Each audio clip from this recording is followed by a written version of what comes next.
就是幻想太阳的时候有灵。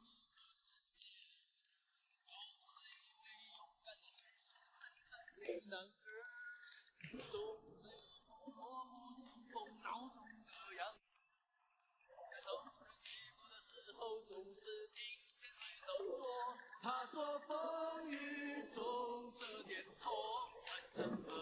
擦干泪不要怕，至少我们还有梦。他说风雨中这点痛算什么？擦干泪不要问。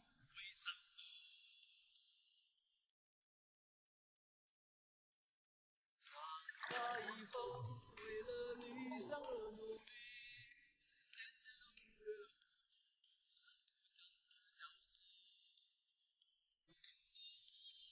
我就像在演戏，说着有重的话，盖着伪善的面具，总是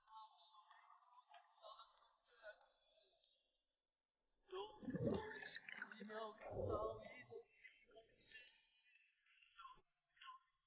有人怕是爱的万岁万岁世界，没有听见水手说，他说风雨中这点痛算什么？